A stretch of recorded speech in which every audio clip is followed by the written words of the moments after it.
In this video, we're talking about a PS5 controller you're gonna want, PlayStation's insane 2024, and if Xbox can overtake PlayStation by 2030. How's it going, everyone? Welcome to PSReady. This is the weekend update here on the channel. I have Ray here on FaceTime, and so I have to use my comically large iPad to know what's going on in this video. But Ray is back. We tested this out. I guess I teased it. In the last video I did. I said at the end, I was like, oh, we did 2 of these already over on Ray's channel. But by the time you've seen this, there will still only be 2 of them.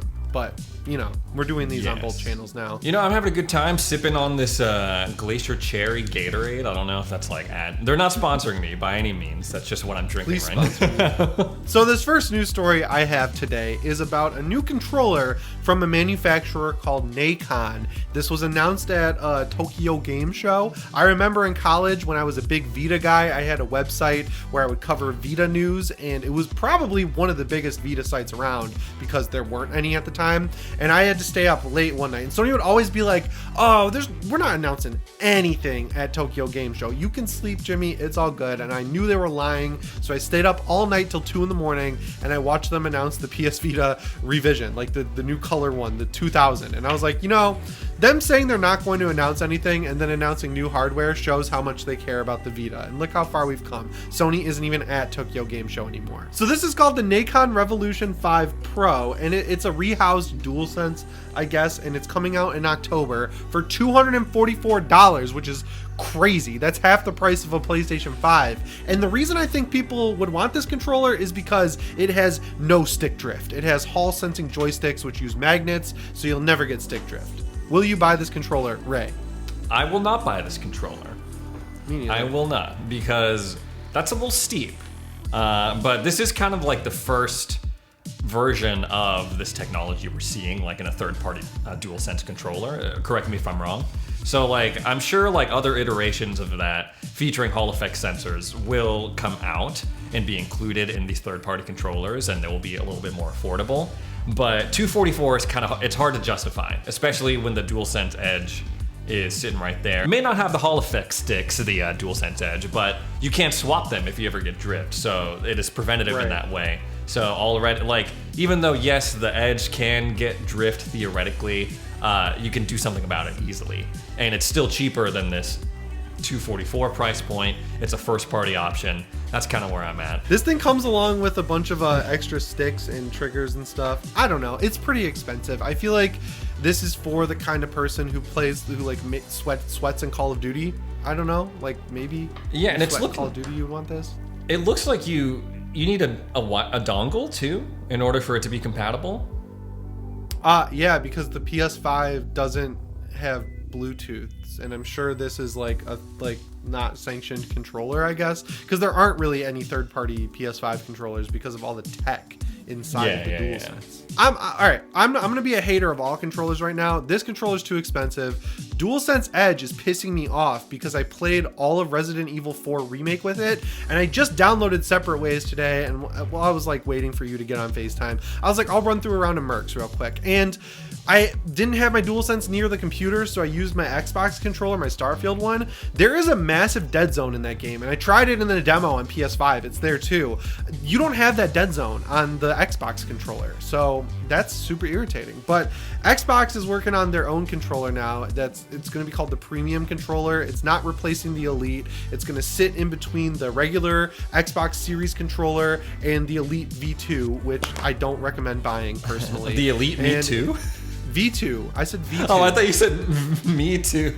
Allegedly, they're like, it was part of like this leaked roadmap, and now they're trying to say like, oh, like maybe not, like to kind of maybe throw us off. I'm hoping that it's a real thing. Jimmy doesn't like the design of this like potential new Xbox controller. I don't like the color scheme. That's the design. That's part of the design is the color scheme. That's like this Nacon controller that we're looking at right now. Except like it's. And I also hate this controller. I just said I'm going to be the ultimate controller hater. The ultimate hater. I'm actually excited for this Xbox controller for one key reason, and that is not that it's going to have a rechargeable battery, because I like that's fine. It's cool, I guess. I don't know. I'm Stockholm syndromed into liking AA batteries in my controller. I'm excited that it does doesn't have adaptive triggers, because those have been just a pain in the butt on the DualSense since this thing came out, and no games really use them. This controller that Xbox is making is going to have the haptic feedback, which I would argue is what makes the DualSense feel next gen. So they got the better feature, I think, coming to this controller. I think it's pretty cool, man. I think it's going to be a cool controller.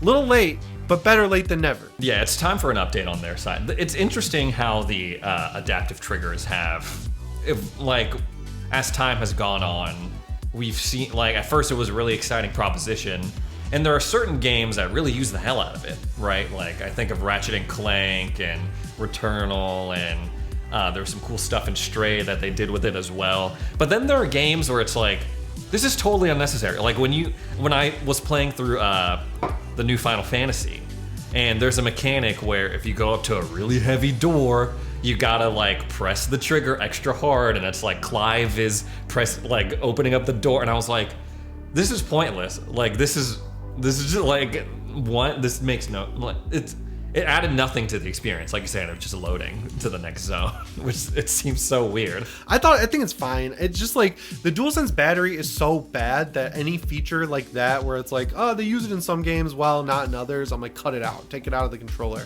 It's like the light bar on the DualShock 4. That sucks battery. And the DualSense Edge's battery is even worse. It's terrible. It's like 2 hours or something like that. So I hope this Xbox controller has a bigger battery, because I'll definitely grab one. You know, you guys know I play on PC and PS5. I'm so mad about this DualSense dead zone. I've got to investigate it further, but for now, on PC at least, I'm just going to stick with this Starfield controller I bought, especially for the Separate Ways DLC, which launched today when we're recording this video.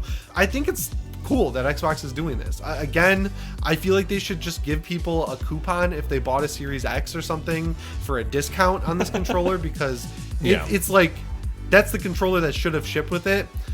Everything else about this leak, I talked about it here on the channel. A lot of it is good news, right? There's a lot of cool games, like a new Doom game is awesome. It looks like Bethesda is going to pump out a ton of stuff in 2024 and 2025. I think even though this stuff leaked, it did cause excitement for Xbox, which is cool. Yeah, especially because, you know, we haven't gotten like a developer direct like we got in January. We've gotten like a couple shows here and there, a couple of updates, but nothing too major. It's a nice kind of, you know, even if like not everything is real or not everything like, you know, comes to fruition, it's cool. It's exciting to see where Xbox is going. And it seems that's my next topic. Oh, stop talking. That's my next topic. I got to lead you into this. You're getting into what I got to ask him a question. Ray, I have a question for you. After seeing all of these leaks, assuming that most, if not all of them, are true, do you think Sony has something to worry about here with Xbox by 2030? Like in 2030, do you think we're going to see a more split 50-50 market share between these two? Or is PlayStation just going to be fine without even thinking about this in any way? You know, with the launch of Starfield, like it's been driving sales for them, and it's been driving even console sales as well. So the theory is like, if they keep that up, sure, they can maybe sell more Xboxes, create more interest in the brand, drive Game Pass subscriptions. But to your point, will it be enough to quote unquote catch up with PlayStation? I'm not so sure, just because PlayStation, I mean, they've gotten out to such a strong lead this generation too. I mean, Xbox One's got their ass kicked last generation. It was like almost a 2-to-1 PlayStation 4 sold to Xbox Ones. And so that hole has been, I think Xbox is figuring out, like that hole is pretty tough to dig out of. Like it was a pretty significant generation to quote unquote lose. In this generation, like you're already at like, what, 40 plus million PlayStation 5 sold? I think if they get Call of Duty, that will really help. I think that will really make them a powerhouse. And we're going to talk about PlayStation's 2024 in the next segment. It's kind of like, it's a lot of third-party stuff that's coming to PlayStation. So Xbox, on the other hand, has a lot of first-party stuff coming next year, and we don't know what PlayStation's got next year. After Spider-Man 2, it's kind of the Wild West. Xbox first-party stuff, there is a lot coming. Multiple games, Avowed, Microsoft Flight Simulator 2.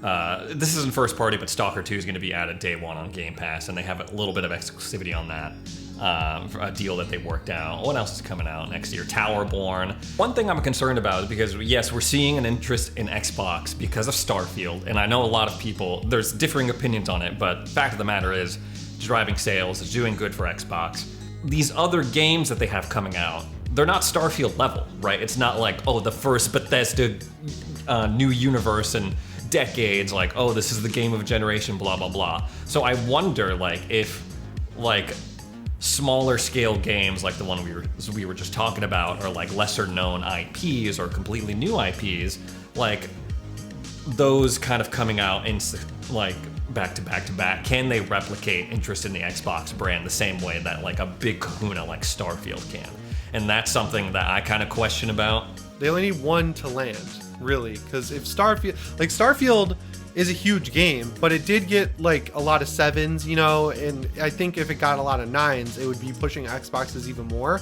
But people want to play Starfield regardless, and they are buying Xboxes or buying PCs even to play it, which is good. And if games like Avowed are coming out, or like Indiana Jones, for example, if that manages to be good, people will definitely buy an Xbox for Indiana Jones. And they're working on, at Bethesda, allegedly, a Mandalorian MMO. So if that comes out and that's good, and that's not on PlayStation, but it is on Xbox and PC, people are going to pony up for that. And I think PlayStation really needs to either let us know what's coming next year or let us know what's coming beyond next year. Third story here, we're going to run through this really quick.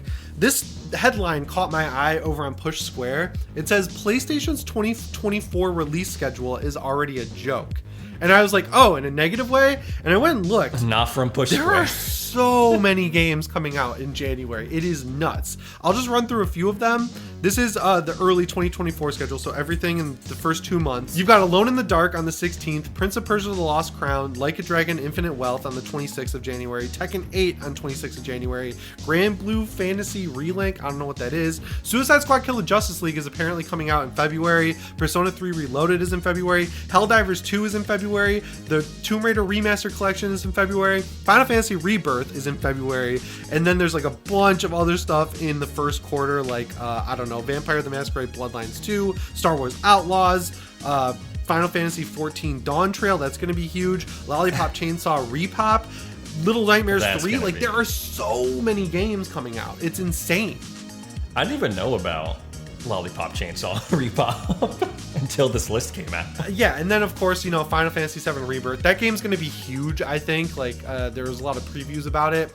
I made the thumbnail for my friend Gerard's video over on the Completionist channel, and I watched the video, and he was gushing about that game. So, you know, people are high on Final Fantasy 7 Rebirth, but it's cool that there's so many games coming out, but they got to slow down. There's too many good games. Like, some of these games have to either flop or be delayed, because right now it's crazy. We've got Mortal Kombat 1, we've got Payday 3, we've got Lies of P, which right now, Lies of P outside of Resident Evil 4 is my game of the year. Resident Evil 4's DLC, which is bigger than the GameCube versions, separate ways. It's like a whole new campaign that's about as long as the Resident Evil 3 remake, so we can all be reminded about how Capcom fleeced us with a full price release of that. DLC for Resident Evil 2. It's just too crazy right now. We're rich with games. There are a couple of candidates I would put forward as maybe not making this release window. I'm convinced that Suicide Squad Kill the Justice League is never gonna see the light of day. I don't know, what are they changing? Are they going to do the Avengers thing and turn it into a single player game, and then it'll feel half baked? Like, I don't know what's going on there. I want to play that game though. And then when was that gameplay trailer? Was that Summer Games Fest or was that before? I think it was May. It was a state of play. Remember? It was a state of play, and I was like, yeah. Oh, okay. It's kind of looking like every freaking Battle Pass live servicey game, like with the same like gear color to denote like how rare it is, and like, oh, I don't know. And yeah, delay. And totally work and be functional and not need 5 years of patches to be a finished game. I'm sure. And then speaking of Star Wars Outlaws, how like you think that's gonna be another like something on everyone's radar? Definitely gonna be my game of the year. Cat Quest Pirates of the Caribbean. That's gonna be a banger. I play Cat Quest 1 and 2. I played 2 with my wife, and it was so much fun to play with her. Like, she was so into it. It's like an ARPG kind of, and you play as a cat or a dog in Cat Quest 2, and you could play co-op, and you go through and you can level up your character, learn different spells, equip different gear and stuff like that. It's really good. It's a pretty solid freaking game. So looking forward to Pirates of the Caribbean. I know I'm probably gonna get clowned like crazy in the comments and by your viewers, but whatever, man. Who cares? Let people play what they want. It's fine. Tekken 8 I'm looking forward to, but I mean, I'm knee deep in Mortal Kombat 1 right now, so I don't know. Like, it takes me a while to get into the flow of a fighting game, more so than I used to, you know. So I'm gonna have to give that. I got a hot tip on Mortal Kombat 1. The bartender at Buffalo Wild Wings told me that smoke is nasty online. So if you're playing online, the bartender at Buffalo Wild Wings had the hookup. Play as Smoke. Smoke's name's Thomas in this. I don't know if it's the same in another game. He's like Tomas. All right. I'm calling the video. That's the end. Goodbye, everybody. Have a nice weekend.